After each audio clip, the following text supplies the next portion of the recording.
সবচেয়ে বিপজ্জনক মানুষ সেই না যে সবসময় চিৎকার করে নিজের কষ্ট দেখায়। সবচেয়ে ভয়ঙ্কর মানুষ সে যে চুপ হয়ে যায়। কারণ নদীর গভীরতা যত বেশি হয় তার বয়ে যাওয়ার শব্দ তত কম হয়। আর মানুষও ঠিক তেমনই।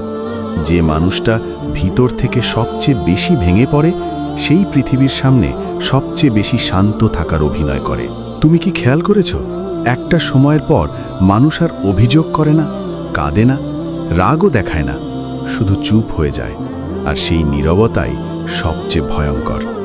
কারণ একজন মানুষ যখন চিৎকার করে তখনও তাকে বাঁচানো যায়, কিন্তু যখন সে চুপ হয়ে যায় তখন বুঝে নিতে হয় তার ভিতরে হাজারটা ঝড় বয়ে যাচ্ছে, যার শব্দ পৃথিবীর কেউ শুনতে পাচ্ছে না।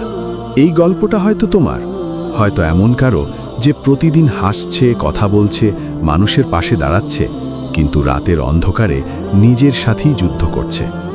একটা সময় তুমি খুব সহজ মানুষ ছিলে, ছোট ছোট জিনিসে আনন্দ পেতে। কারো একটা মেসেজ, একটু গুরুত্ব, একটু ভালোবাসা, এই সামান্য জিনিসগুলোই তোমাকে ভীষণ খুশি করে দিত। কিন্তু জীবন ধীরে ধীরে তোমাকে বদলে দিল। তুমি মানুষকে বিশ্বাস করেছিলে কারণ তোমার মনটা পরিষ্কার ছিল। তুমি ভেবেছিলে তুমি যেমন, পৃথিবীর সবাই হয়তো তেমনই। কিন্তু বাস্তবতা তোমাকে শিখিয়ে দিল সব হাসির পেছনে সত্যি থাকে না, সব ভালোবাসা চিরদিন থাকে না, আর সব কাছের মানুষ শেষ পর্যন্ত পাশে থাকে না। তারপর একদিন তুমি বুঝতে পারলে মানুষ তোমার অনুভূতির মূল্য দেয় না যতক্ষণ না তারা তোমাকে হারায়। তুমি ধীরে ধীরে বদলাতে শুরু করলে। আগে তুমি নিজের কষ্ট বলার জন্য মানুষ খুঁজতে, এখন কষ্ট লুকোনোর জন্য হাসো। আগে তুমি অপেক্ষা করতে, এখন কাউকে বিরক্ত করতে ভয় পাও। আগে তুমি নিজেকে সবার কাছে প্রমাণ করতে চাইতে, এখন তুমি চুপচাপ দূরে সরে যাও। কারণ তুমি বুঝে গেছো সবাই তোমার নীরবতা বুঝবে না। কিছু মানুষ তোমার চুপ থাকাকে অহংকার ভাববে, কেউ ভাববে তুমি বদলে গেছো, আবার কেউ ভাববে তুমি আর আগের মতো ভালোবাসো না। কিন্তু তারা জানে না একটা মানুষ হঠাৎ বদলে যায় না।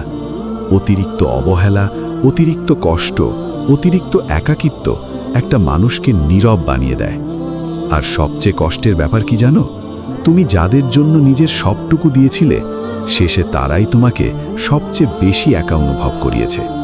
তবুও তুমি কাউকে দোষ দাও না, কারণ তুমি শিখে গেছো প্রত্যাশা কম হলে কষ্টও কম হয়। তারপর একদিন তুমি নিজেকে আয়নার সামনে দাঁড়িয়ে প্রশ্ন করো, আমি কি সত্যিই আগের সেই মানুষটা আছি? উত্তর আসে না, কারণ জীবন তোমাকে এতটাই বদলে দিয়েছে যে তুমি নিজেকেই চিনতে পারো না।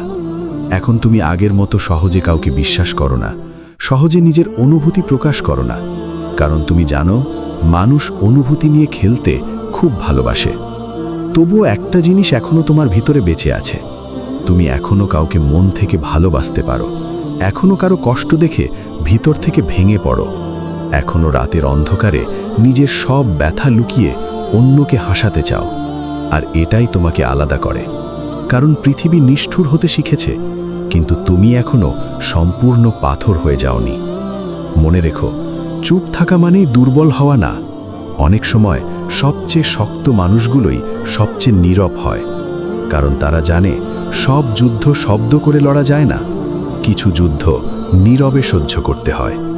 আর হয়তো আজ তুমি খুব ক্লান্ত, মনে হচ্ছে কেউ তোমাকে বোঝে না, কেউ তোমার অনুভূতির মূল্য দেয় না।